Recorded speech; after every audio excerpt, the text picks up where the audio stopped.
22 veterans a day commit suicide. Police officers as well. About 1 every 17 hours also commit suicide. I won't listen to my heart. I need to ease my worried mind, because there's something here that I can't see, and I'm getting used to always falling far behind. Being first never meant that much to me, and it's a long way home, so I'm leaving before I'm too far gone to move from where I stand. And it's a long way home, time to start heeding the better angels that are half of who I am. So I spent 17 years in the military, most of that in 5th Special Forces Group, multiple deployments all over the world. When I got out in 17, I was broken, I was lost. Just had a lot of shit going on in my head that I couldn't figure out. And it just led me into that dark place. And I started drinking, taking pills, smoke a lot of pot, just trying to numb the pain, trying to clear my head. I just had a lot of noise going on in my head I couldn't figure out. So the alcohol and the drugs just completely took over my life. And I was going to kill myself. Hi, my name is Brad Woodby. I'm a 17-year law enforcement veteran. 6 years ago, I hit rock bottom. I was in special victims where I investigated child sex cases and physical abuse cases. I had a mental breakdown, and I was drinking every day, and I just let my emotions get the best of me. And I had a lot of PTSD from early childhood trauma that actually came to the surface when I was in special victims. Reliving that trauma every day is what really led me to drink more and more. My wife at the time hit a breaking point and told me she wanted a divorce. I thought the worst thing possible, right? So I thought to myself, she's gonna take my kids from me, she's gonna take the house, she's gonna take my pension, she's gonna take all my money. I got nothing to live for.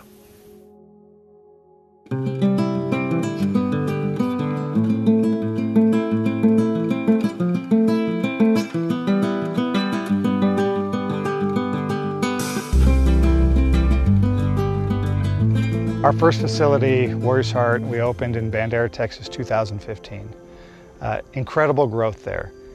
And through that growth, Virginia asked us to come open. So we're here at our Virginia location in between Richmond and DC, about right in the middle, as you can tell. Beautiful, beautiful location. When we were building this facility, there were so many things that came up with 22 chairs. We would take down the walls. There would be 22 sprayed on the inside of the drywall, and just over and over and over. When we flew here from Texas, what gate are you at? 22. What seat are you sitting in? 22. It was so much, it was like, this isn't coincidence.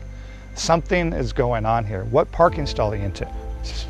22. Of course you are.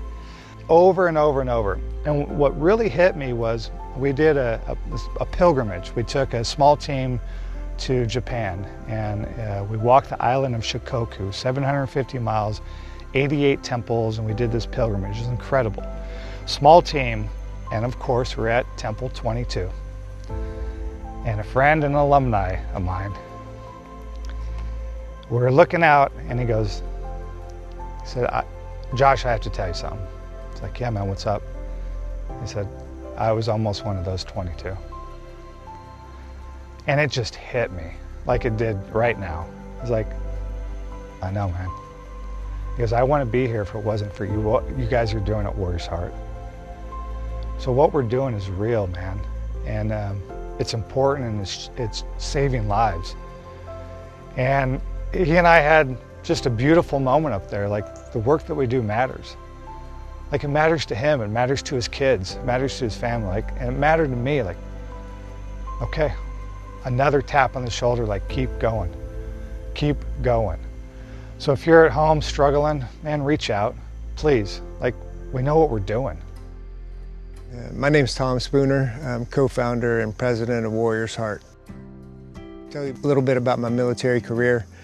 I was in the military from 1990 to 2011. So I spent 5 years in the 82nd, spent 6 years in 7th Special Forces Group as an 18 Charlie pre-9/11. And then I spent 10 years out at Delta as an operator. I've got 40 months of total combat, 12 deployments. You mean, boy? A very significant thing that happened to me early on in my military career was I got sober back in 1992. So what that looked like for me in 1992 is professionally, I was a golden boy. You know, I mean, I was in the 82nd, I was in the Gulf War. I'd already been to Ranger School, which in the 82nd in that time was kind of unheard of for very few. So professionally, I was killing it. But the thing was, I was a super high-functioning alcoholic. So my professional life was growing hugely. My personal life was a horror show.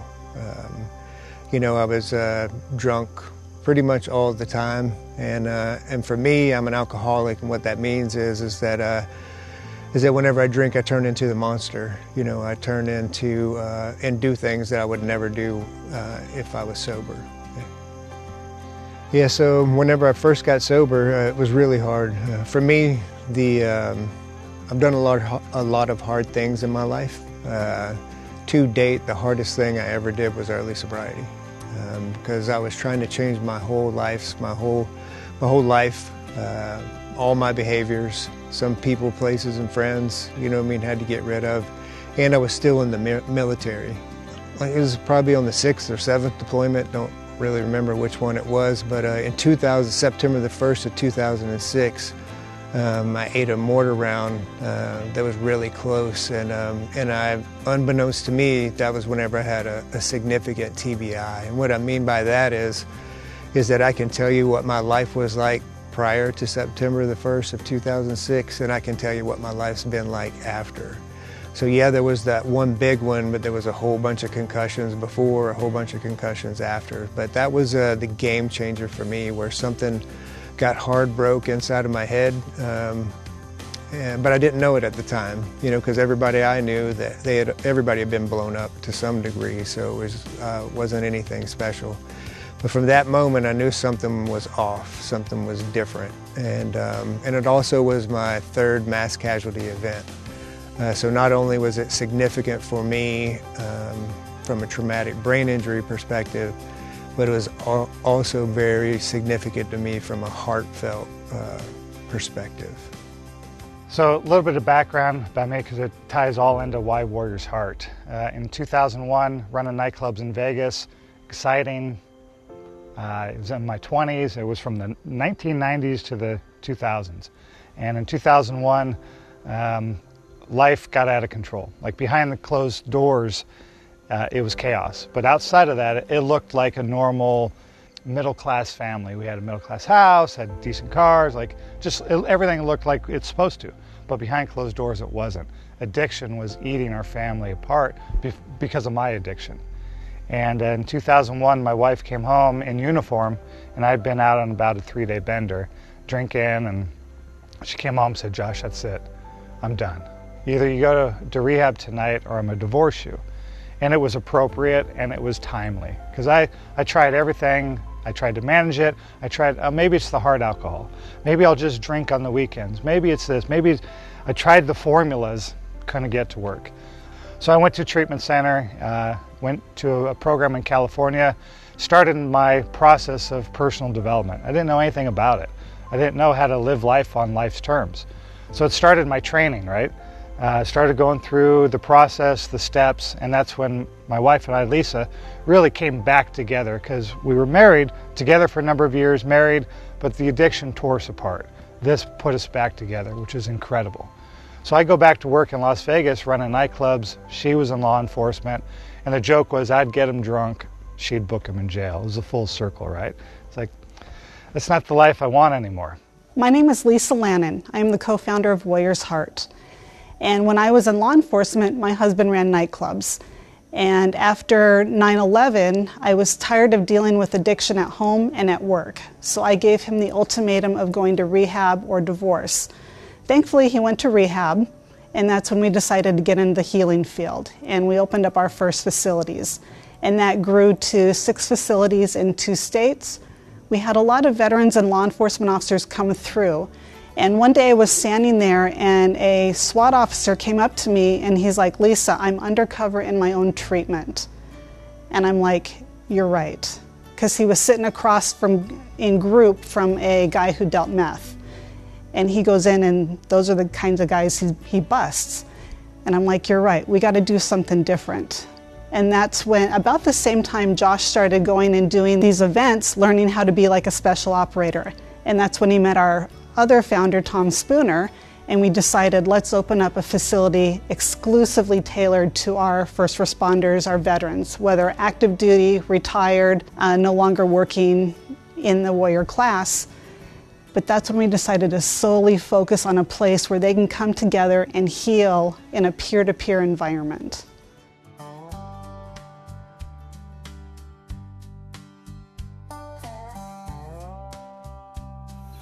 So in Virginia, we've been open a little over a year now. We opened on 9/11/2023, and we've had over 100 warriors through the course.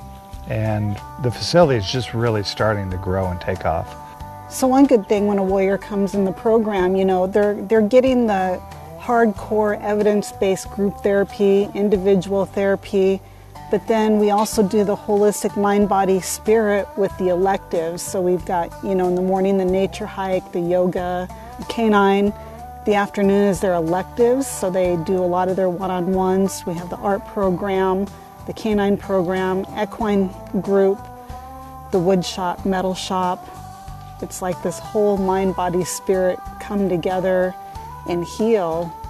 So if they've had a bad one-on-one, they can go to the metal shop and pound out some steel. Or if they're having a hard time expressing their emotions, they can go to the art room and get it all out on paper. Yeah, that's one of the things that treatment programs I've seen is they say they have a customized treatment program, but they really don't. Everything is standard cookie cutter.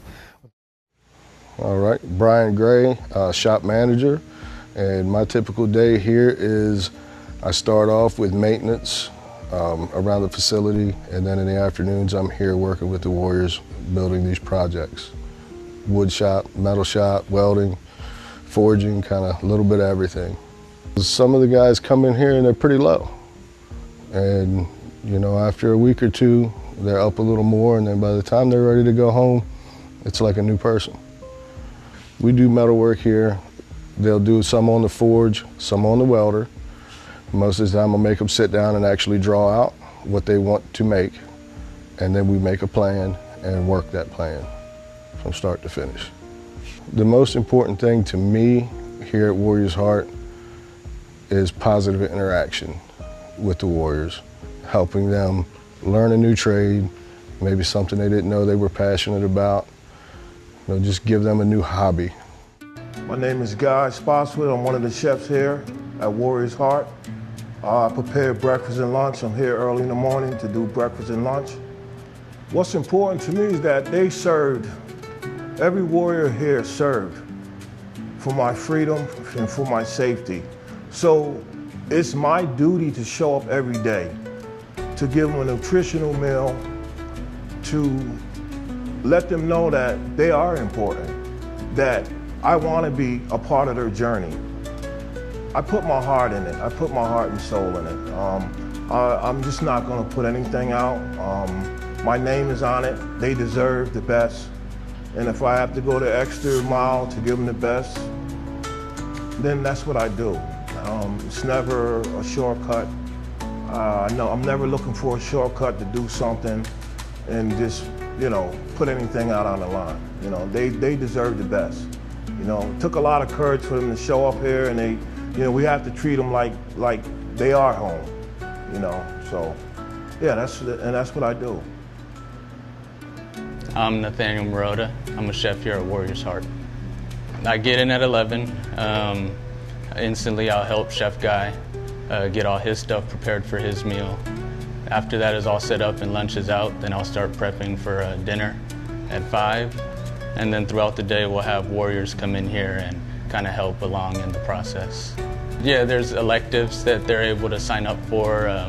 They can go to wood shop, fishing, cooking here with me.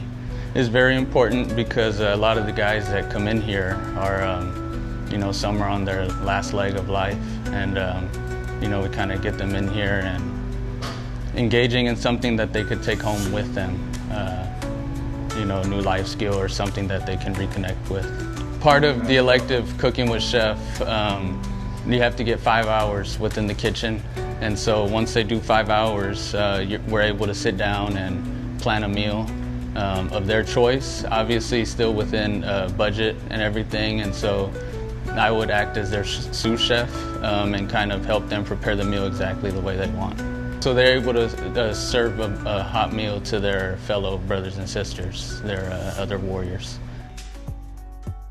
Part of the process that we do here is this is a Dakota sweat.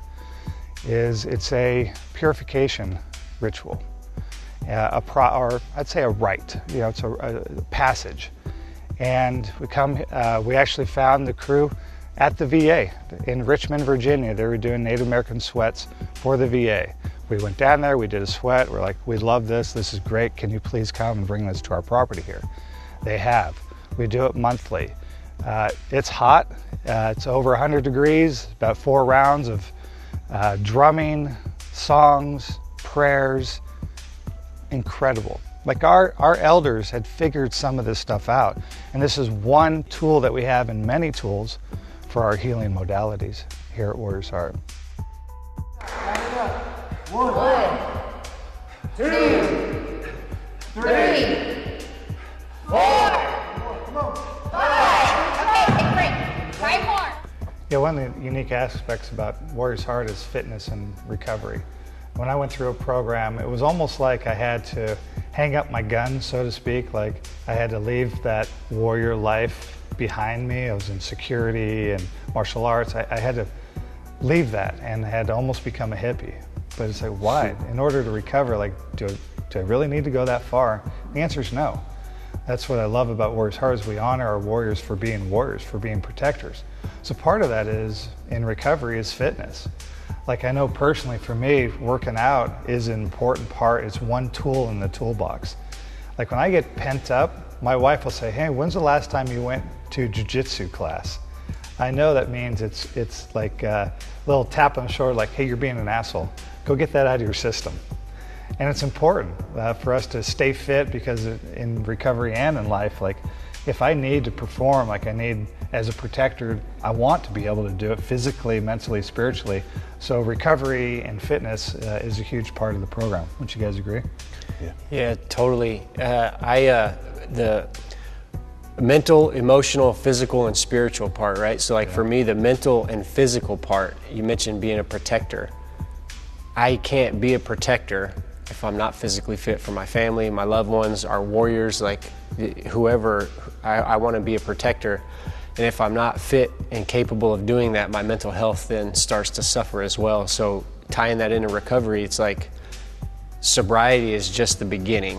The very basic, very beginning of the foundation of what we're working on here. Like, yeah, cool, I'm sober, now what? Literally met you in a CrossFit gym. Yeah. And I remember you asking me, are you a friend of Bill? I was like, I am a friend of Bill. And then it started from there. And still to this day, CrossFit is a key part. It's a tool in the toolbox of my recovery. Like it's an outlet. Like y'all get jiu-jitsu for y'all, adventures, hiking, running, whatever. It's an outlet for me to get aggressive, right? Because I need to get aggressive at times. I need to challenge myself, like that competition I signed up for and that qualifier I tried to do yesterday. Dude, it smoked me, but afterwards I felt a sense of accomplishment, regardless of where I end up on the rankings. Like whatever, like I accomplished something, and it's just another, like making your bed in the morning. Yeah, absolutely. Yeah, absolutely. For me, it's critical I just realized, like, since I started working out and getting back into it, my sobriety, it's like I feel better about myself when I work out. I get that confidence in myself, and that's critical for my sobriety. Just feeling good about myself, you know, working out. And again, I want to be able to protect my family and innocence out there, and it just makes me feel good. So fitness and recovery go hand in hand, and it's one tool in the toolbox. Like, we've seen guys that, like, fitness becomes their whole recovery program, or the service dogs becomes their whole recovery program. It's just one tool in the toolbox. We have many tools, and when you have to apply the appropriate tool for the appropriate situation. So the idea is to get trained up, but to have a foundation of spiritual work underneath that, and that's what Warriors Heart will do. My name is Mike Marotta. I'm the Executive Director at Warriors Heart, Virginia. As Executive Director, my focus is to ensure that the day-to-day operations at Warriors Heart run smoothly. That includes supporting the Warriors and making sure that the staff feels supported as well, so then they can in turn support our Warriors. So at Warriors Heart, we serve what we call the Warrior class. That's active duty military, veterans of the United States military, and then all active, former, retired first responders. How I got involved in Warriors Heart, I'm going to back up just a little bit. I'm a former San Antonio police officer. I spent almost 2 decades in law enforcement. Before that, I was also an Air Force veteran. I was an aircrew guy. So kind of just a rundown of what the day-to-day looks like for a warrior. We start off every morning with a roll call at 7 a.m. That gives the group an opportunity to check in with the staff as well as check in with each other. Breakfast is served 7:15 sharp every single day, 7 days a week here at Warriors Heart. When they're done with breakfast, they'll move into some type of a movement activity. That can include things like yoga, nature hike. We also incorporate a 6-step practice called SAVERS. That's silence, affirmation, visualization, exercise, reading, and scribing. That's a 6-step process taken from the book Miracle Morning by Hal Elrod. And then at 10 a.m., they do their trauma-informed groups, 10 to 12. That's where we like to say they do the heavy lifting. Our clinical team, they focus on things like PTSD, focus on some of the trauma, forgiveness, moral injury, just for a few topics. And then in the evenings, they'll focus on their SUD work. That's the substance use disorder work. So they'll focus on the big book, they'll focus on the 12 steps. That's where they can begin to unpack their addiction and really lean into the sobriety piece. After that little free time, they may watch a little TV and then lights out at 2300. So that's kind of what a typical day looks like here at Warriors Heart, Virginia. So at Warriors Heart, our mission statement is Warriors Healing Warriors. We believe wholeheartedly in the truth of that statement. We are the Warriors. Many of us have served. Many of us are in recovery. We believe in the peer-to-peer support, and we offer that through the staff. We offer that by exclusively serving this group, this community. Something that you'll find if anybody's ever served this population, and you're in front of a room full of operators, a room full of police officers or firefighters, the first thing they do is challenge, who are you and why are you talking to me?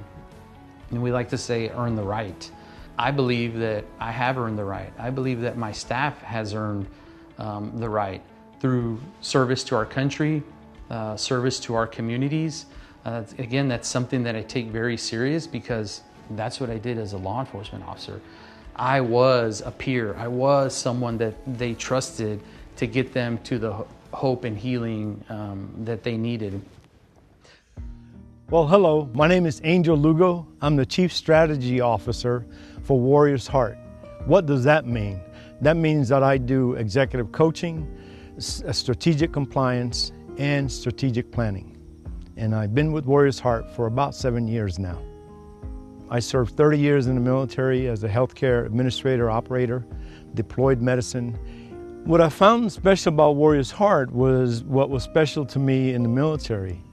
It was a mission-focused team, yet family. And that mission was taking care of our veterans, and veterans who needed that additional treatment, that additional set of skills to deal with their treatment needs. And it was a team effort. It was genuine, it was authentic. The values, it all matched up with what I did as a soldier and I want to continue to do in the rest of my life. So it was like, hey, there's a place here to help soldiers, because we do take care of active duty military, help the veterans, and many of them are first responders. So Lugo, ruck up and join this team, and that's what I did. And if I can get on, because you got me all going here, is early on, when we found this place and early on when we were getting ready to open, we give tours. And Warriors Heart is very deliberate and intentional about how we set up our facility. And I'm looking around because I'm looking at it right now. I would bring tours to that spot right over there behind us, which you probably have seen before. It was intentionally set up. I said, just stop for a second. Listen. Look at this place. You can feel the healing energy that's going on here. That's why we're here, because our warriors need that. Host. At Warriors Heart, that's what we do, is like, hey, there's a way that warriors heal, right? We don't heal in hospitals well. We don't heal in those kind of enclosed environments.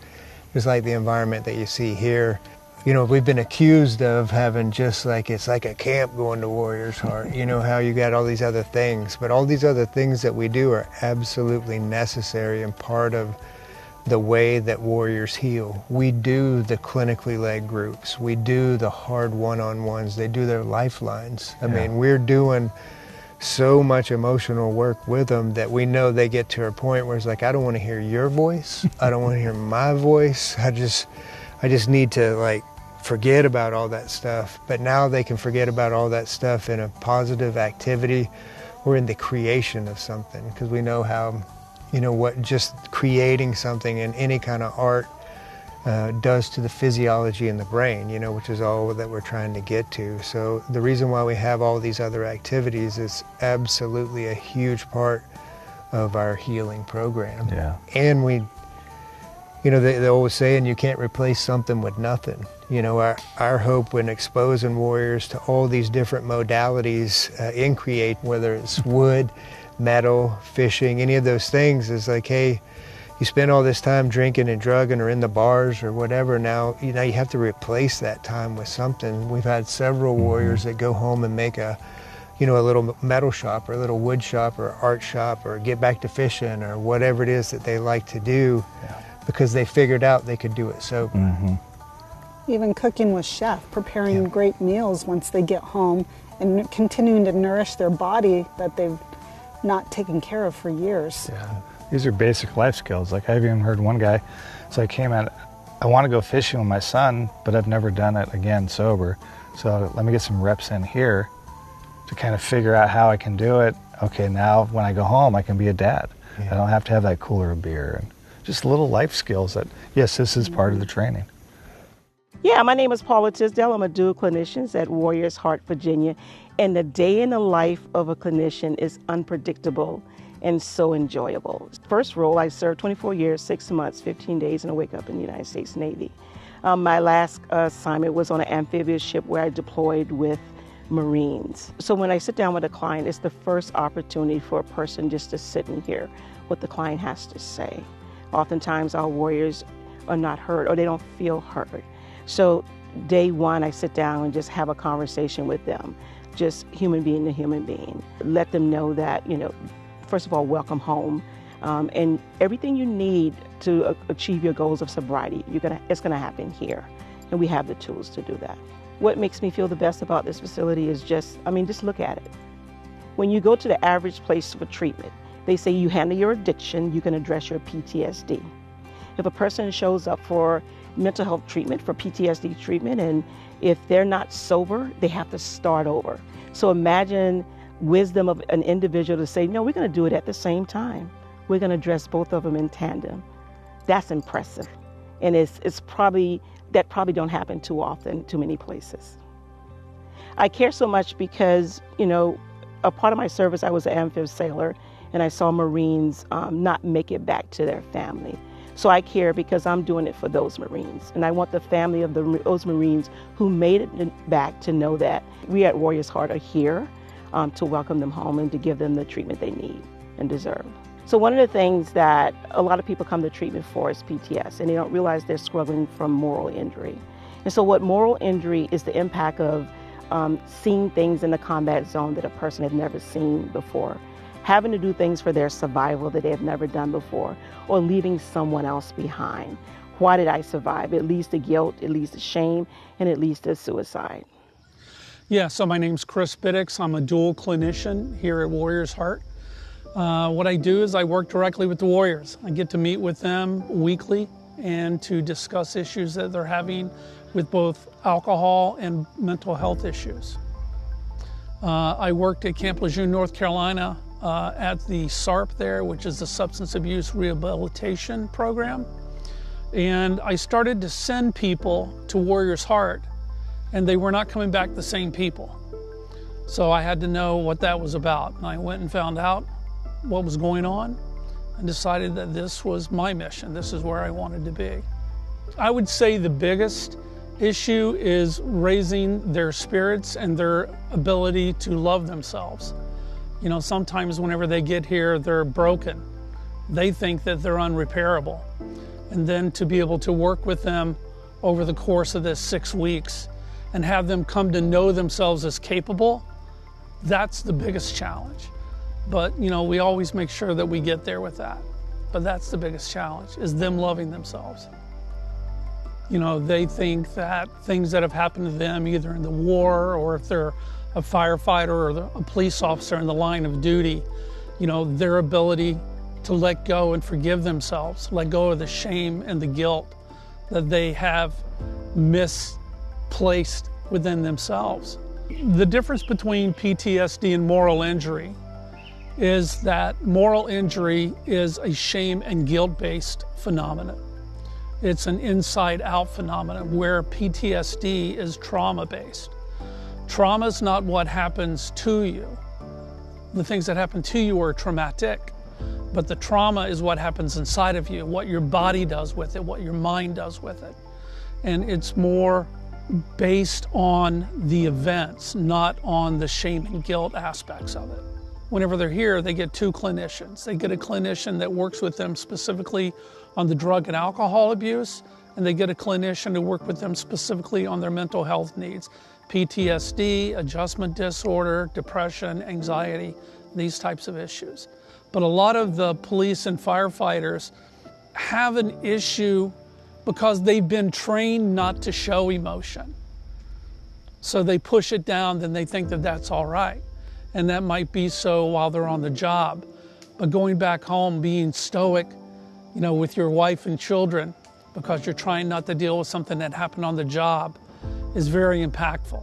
And that's the reason a lot of them turn to drugs and alcohol. Well, I got put in contact with Warriors Heart by a very good friend of mine, a mutual friend of Tom's, and I was so nervous. I didn't feel like I belonged anywhere. I felt like an outcast. And the minute I drove through those gates in Bandera, and I remember it like it was yesterday, another client comes on up to me, shakes my hand, gives me a hug, and says, "Welcome home, brother." And I can honestly say that was the first time that I felt like I belonged somewhere. And I can honestly say that this program saved my life. It provided me with a lot of coping mechanisms, positive coping mechanisms, right? Rather than the maladaptive ones that I was using, like drinking and stuff like that. Gave me a lot of positive coping mechanisms so I could live life on life's terms and not have to resort to picking up a drink just so I can get through the day. It encouraged me, and I don't want to say forced, but it taught me how to deal with life and not fall back and use a crutch like alcohol to get through the day. It was about that, it's that brotherhood and sisterhood that you have here. You know, for me, that is a very, very important thing. All right, I played football in college, right? And I'm all about the team. You know, being on a SWAT team, team concepts, right? You would give your own life for your brothers on the team, right? And that's the same way I feel about the people that I went through rehab with. I'd do anything for them. And it really lifted up my spirits and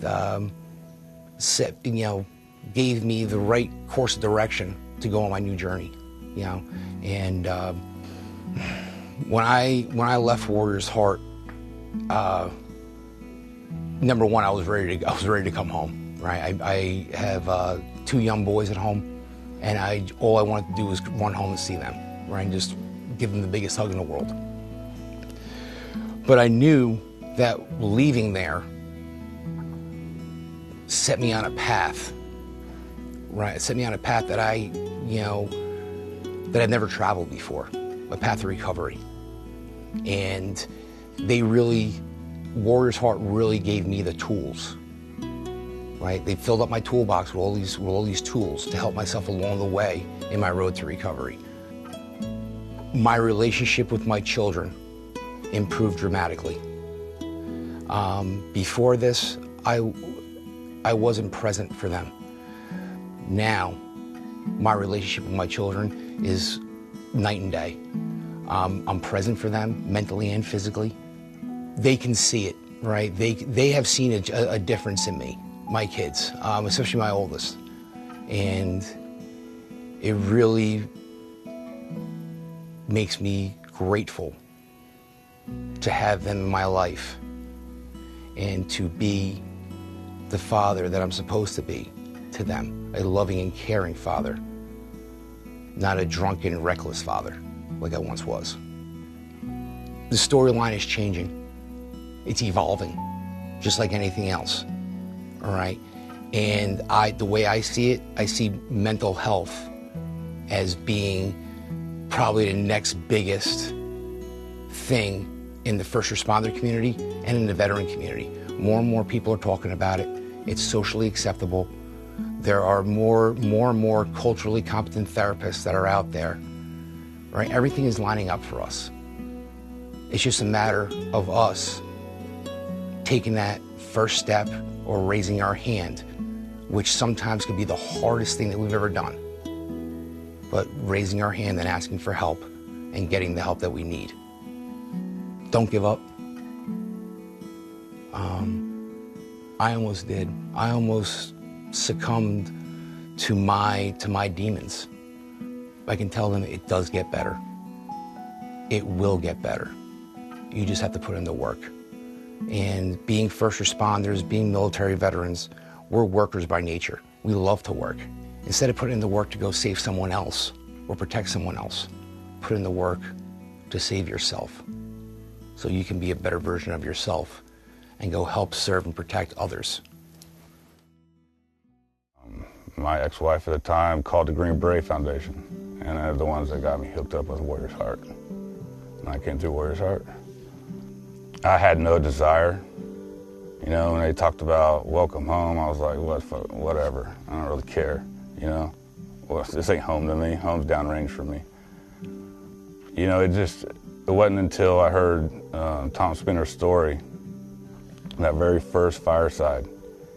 Man, some of the stuff that he said I could relate to, and I was never able to get out. And I was ashamed of a lot of the stuff. Sexual trauma as a child.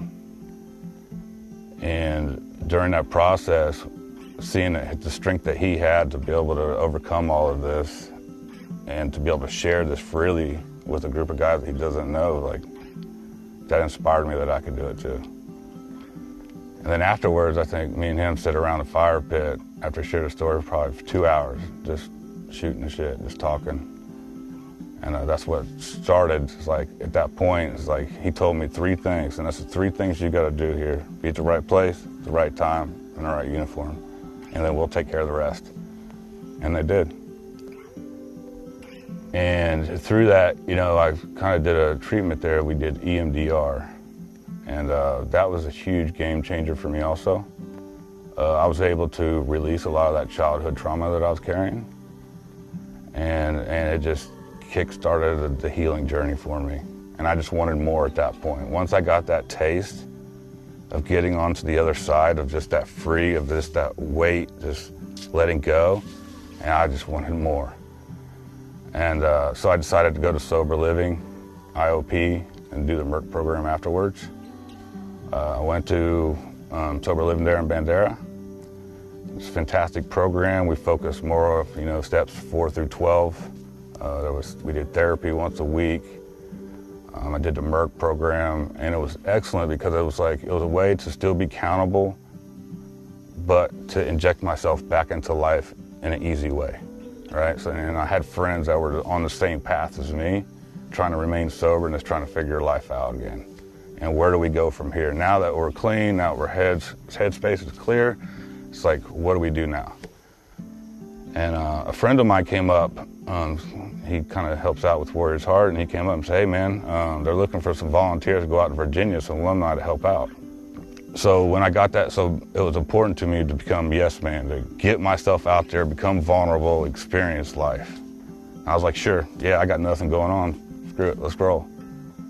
And there was just so many signs around this facility. There was 22 chairs on the deck, there was 22 written, and some of the walls that we tore out. And at that point, recognizing that, I knew what my mission was at that point, was to get this place stood up any way means possible and start helping more healings, more warriors like myself. And that's what we did.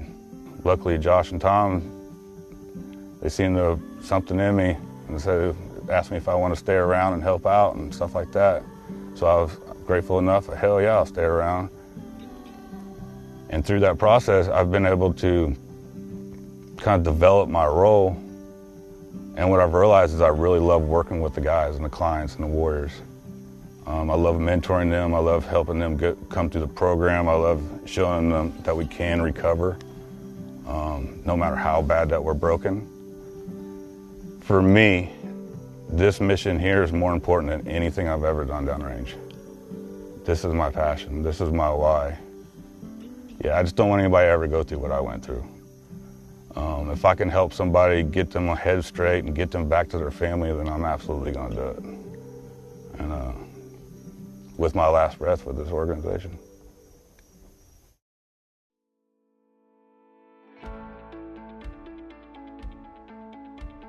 What I found special about Warriors Heart was what was special to me in the military.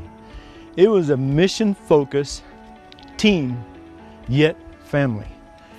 And that mission was taking care of our veterans who needed that additional treatment, that additional set of skills to deal with their treatment needs.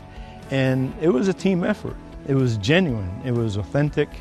The values, it all matched up with what I did as a soldier and I want to continue to do in the rest of my life. So it was like, hey, there's a place here to help soldiers, because we do take care of active duty military, help the veterans, and many of them are first responders. So Lugo, ruck up and join this team, and that's what I did. Another great thing about the Warriors Way is how our staff is integrated, the interview process, the selection process. And one of those things is, hey, why do you want to join Warriors Heart? Why are you still here? And we're actually asked to write down our why. It could be a few sentences, a paragraph. Some people get elaborate, but from here is to tell why. My why is simple. I joined the military because I needed to take care of my family, young college graduate with a son and wife, and I needed a job security. I stayed in the military because of that military family. And Warriors Heart is a way to be in that kind of military family with a mission focus, taking care of our veterans and first responders. Yeah, it was simple.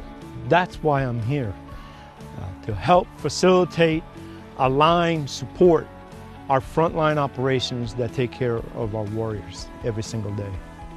That's why. So in my time at Warriors Heart, I've been afforded the opportunity to do a lot of business development, relationship development. And you know, Warriors Heart is recognized as not only the best treatment center in the country, but for their reputation. I mean, everywhere they go, people recognize this logo, our Warriors Heart brand, is the mark of excellence because we're the very best at what we do, and even other treatment centers recognize that. So that's been something that's been pretty unique to experience. My why is because, you know, the job I did in the military as a mortuary NCO, I've seen every kind of way to die, and I'm just tired of losing my brothers and sisters. I know what it feels like. I've been there. I know what gunmetal tastes like. It's sharp. I don't want anyone to have to go through that. So there's a program like Warriors Heart, and it's available. I want every single person to be able to have afforded the ability to come to a place like Warriors Heart when they need that help, because I sure would have took it if I had it. So my wife of 27 years is also a military retiree. We served together, and when I was really broken, she was always my rock, but she also struggled, you know. She saw me, my children saw me kind of break down and not be there for them, but she was always our rock. She was always the one that stayed home, that kept it together, and still does to this day. And now I have 2 grown children and a beautiful granddaughter, and they really look up to me because I work at Warriors Heart. They're proud that I have this mission and that this is in my life. And it's in their life too, because Warriors Heart, as staff members, Warriors Heart's not just a job for me, it's a family. The founders know my kids, they know my granddaughter, my daughter works at Warriors Heart in the utilization review program. She's happier than I've ever seen her be. She really has found her purpose. And to be able to be a dad and say, hey, I get to see my daughter at work every day and see her thrive, man, that's awesome.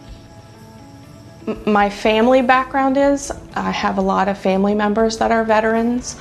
I myself am a veteran. I'm married to a Navy veteran, and I've seen firsthand like what happens with addiction, particularly alcohol.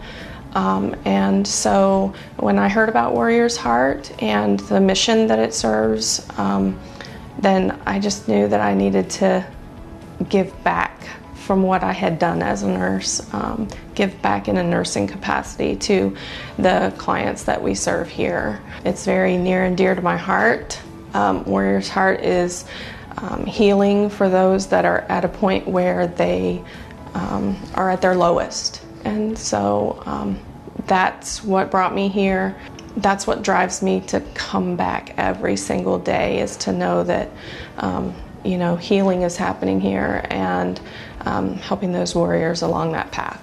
One thing that's important to me is I know Warriors Heart is focused on the healing of the warrior, but in coming to Warriors Heart as an employee, it has given me an opportunity to grow and to heal as well. I don't suffer from addiction per se. However, just the leadership and the guidance that they've given has also enriched my life and has really helped me work through some things and become a better person for being here at Warriors Heart. So when you go home, it's a safe place. So when a lot of our warriors come in the doors, they've come from a place that's not safe or a place that's just not a healthy environment. So having them come into a place that's safe and feels like home is, you know, just what we do. When they come home, we say the first thing is welcome home. And we don't just say it because, you know, just something to say. It's because we mean it like they're home, they're safe. My background, I have family and I have friends who, you know, have had addictions, and I have lost family from addiction. And for me, that's something that I never want other people to have to go through, you know, especially when there's kids involved.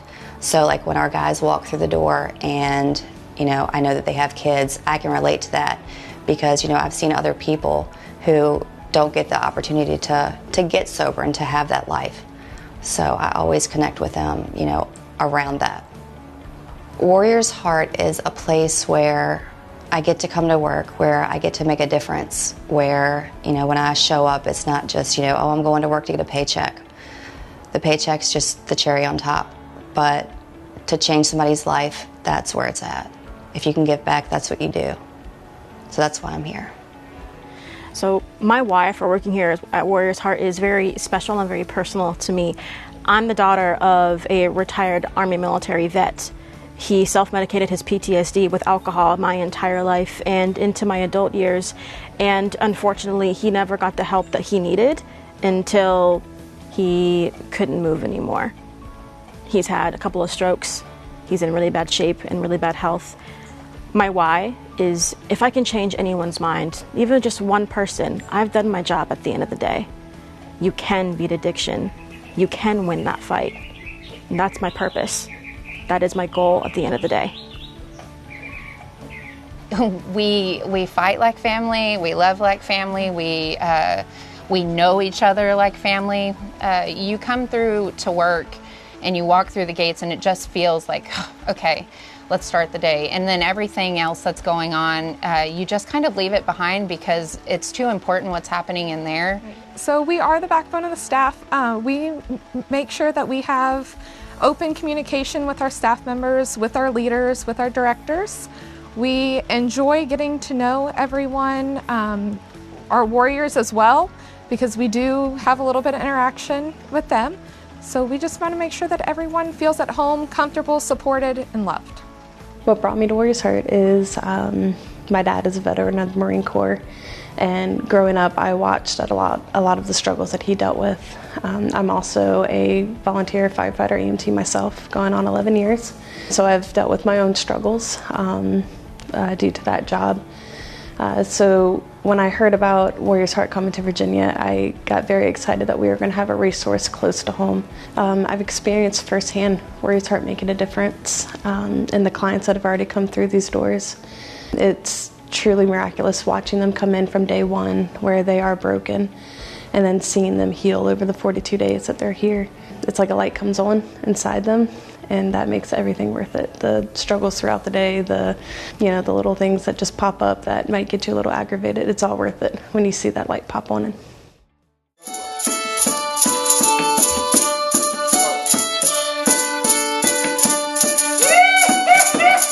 At Warrior's Heart, Texas, Virginia, and any other facilities that we do open in the future, the environment of care is crucial. I've been to programs before where the shoestrings, the belt, the hoodie strings, all that stuff, it's coming away. The environment was set up for me to feel, it gave merit to the thoughts that I had about myself being crazy. It's like, I'm already thinking I'm crazy. I'm already thinking I'm deplorable. That's a good word. I'm already thinking those things. Then I go to this facility and it just reaffirms, yep, you were right. You are unfixable. You are not worthy of love. You're not worthy of healing. All of those things, if the environment is not set up and conducive to healing, it will reaffirm those things to be true even though they're not true. And Warrior's Heart specifically designed to break down all of those things. It's a welcome home. It's an open environment. It is an environment that is conducive to healing. It's conducive to sharing. I mean, go ahead and go sit around the fireside and then not want to say something. Like, it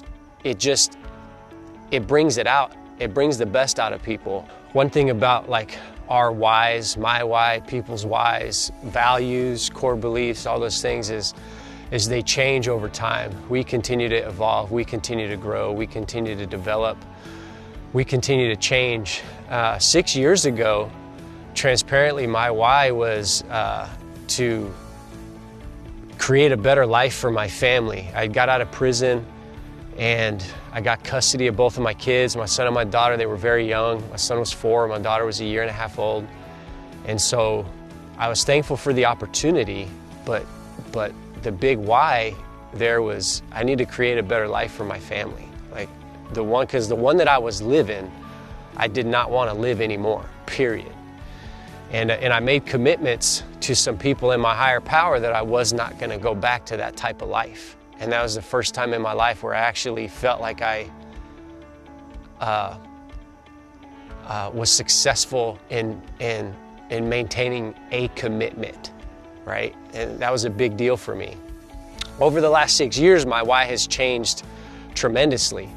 I've got uncles that were in the Marine Corps that have succumbed to suicide. They committed the final act. They just couldn't live with their demons anymore. I tried to do the same damn thing. I obviously wasn't successful in that endeavor, thank God. But I tried, lost a Marine to suicide in Ramadi. So that the whole 22 a day, veteran suicide, first responder suicide, all that stuff is very, very close to me in a personal way.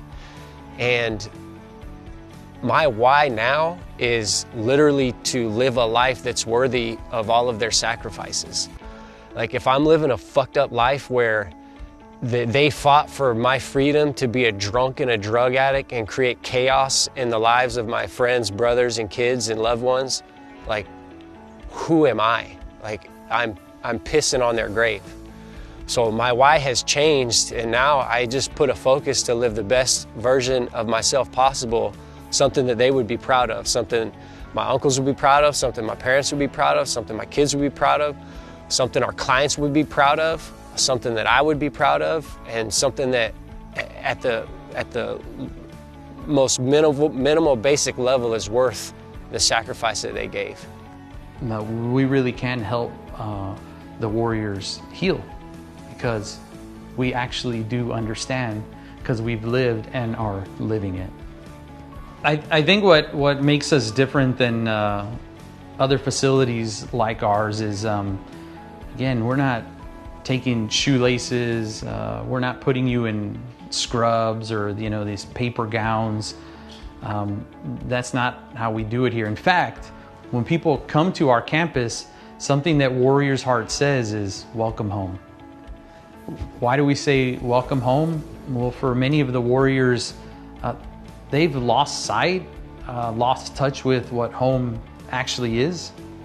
And we believe here, through the healing environment that we provide, that we can help them redefine what home is. We have men and women that come here, you say welcome home, they get the eye roll or they kind of scrunch their faces and they don't know what that means. And then you see 3 weeks later, through the caring, healing, love that we're giving them, they'll one day come to you and say, remember when you said welcome home? Now I know what you meant. I've never been in a place that felt like this. We're not taking shoelaces, we're not removing your belt.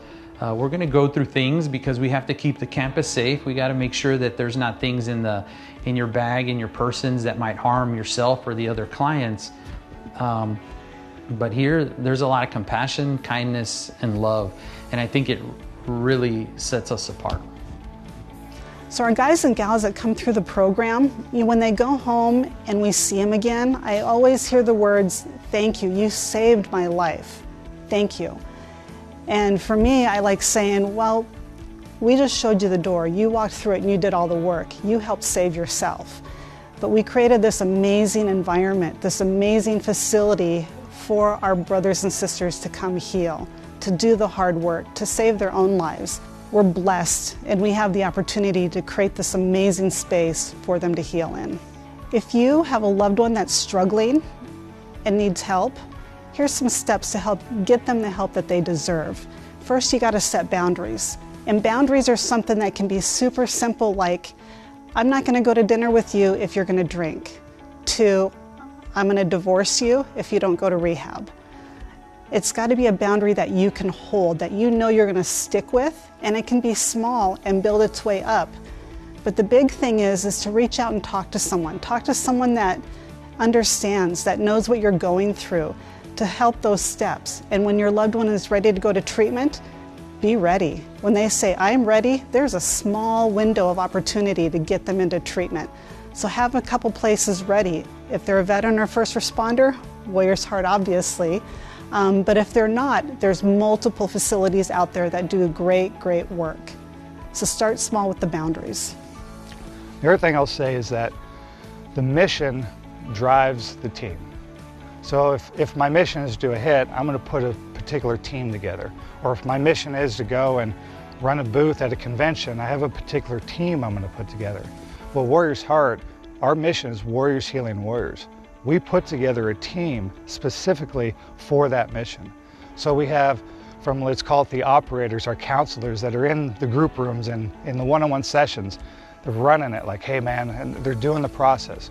To our logistics team, the chefs, the cooks, transportation, they're all designed specifically for this mission, supporting the mission to bring you home. And that's what we do at Warriors Heart. We heal warriors, warriors healing warriors. Why? Because that's who we are at a core. We're protectors as well.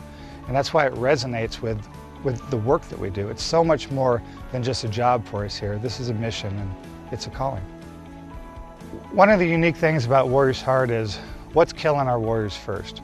Is it the addiction? Is it the substance abuse? Is it the drinking, the drugs? Or is it the underlying injury? Is it the PTSD? Is it the trauma? Is it the depression? Is it the moral injury? I don't know. Like, both of them are impacting you, our warriors, or the individual that's struggling. So what we do at Warriors Heart is we treat it both. That's very unique to a facility like this. We treat the addiction and we treat the underlying injury as well. And this is a training center to help you get back on your feet and in the fight again. So one of the things we talk about at Warriors Heart is your mission's not over. Like, how do you know that? Because you're still alive, you're still here. Your mission is not over. And missions change from time to time. And one thing that I know, like with Warriors Heart, my mission is true, Warriors Healing Warriors, but it's changed a little bit for me, being that I now have the honor to teach my daughter, Haley. I'm already gonna cry. This is my beautiful, loving daughter, Haley Landon. To be able to teach her, because she grew up in rehab. Like, I've been in the space since 2001, 2002. Pretty Not much. one. Huh? Not 2001. Well, that was my training for the field, right? And she's grown up in this environment, but never really seen behind the doors of what really happens. Now at 21, she's joined the team, and 22. 22. It happens so fast, doesn't it? Still be my little girl. And an opportunity to teach her. And it's an honor for me, and it's my mission, like, hey, how can I teach what I know now to the next generation? So thank you, Haley, for being here. Thank you for taking it on and trusting the process. Anything you want to say about it? Tell us about what you do here. I am an apprentice, a special operations apprentice, so I'm going around and learning a little bit about a lot. I'm going to learn about each department so that I can jump in and help wherever's needed. And then I'm also doing social media, so I get to go around and film videos all day. Yeah, so these old guys, like, I don't know anything about TikTok and dancing and all that stuff, but she's a pro at it, and reaching out to that younger warrior population that are on social platforms, and we're sharing the message, and we're a little goofy here too, so we have fun with it all. Yeah, what came up for me is I think the fabric of our souls gets worn down over time and gets little holes and rips in it. So at Warriors Heart, we're giving our warriors the tools so that they can mend and repair those holes, sew them back together. Yeah, that's a great point. Because our goal here is for that human being to leave whole. Whether they're a client or a staff member, they're whole here at Warriors Heart, and that's our job. So thank you for being part of that, daughter. You're welcome. Yeah. To all my law enforcement and first responders out there, I want to talk to you for a second. During my time of getting out of the military, I've worked with many of you. For 5 years I worked with you. I began to understand your culture and everything that you do on a daily basis. I'm here to tell you that in my experience, what you do is harder than anything I've ever done. When I deployed, I went overseas and came back. There was no one trying to hunt me here. There was no one looking for me. Y'all do that every single day. You deploy at minimum 2 times a day. You have to go out there and either get into a gunfight or get spit on. you know, or get mistreated, and you have to handle each thing appropriately. The accumulation of all the traumas, all the car wrecks, all the things that you are involved with are the same things that your military counterparts are involved with. Even though we've done many different things together, the things that are eating us up inside is the exact same. So what I need you to do is to come home. What I need you to do is come to Warrior's Heart. We're going to get you cleaned up, we're going to get you trained up, we're going to get you back to your families, and we're going to get you back into the fight. We need you to protect our communities the way that you've been doing it your whole life, and we need you still. They called it the triangle of death for a reason. Fall of '06 was the devil's own season. We'd been taking rounds all day, use of fate in Iraq. Then one came in right on top, and everything went black. Smoke and dirt were flying. Then my head began to clear. At first there was just silence. Then I began to hear the cry of the wounded, screams of agony and fear. Through fire I ran to it. I'm still trying to save my brothers after all.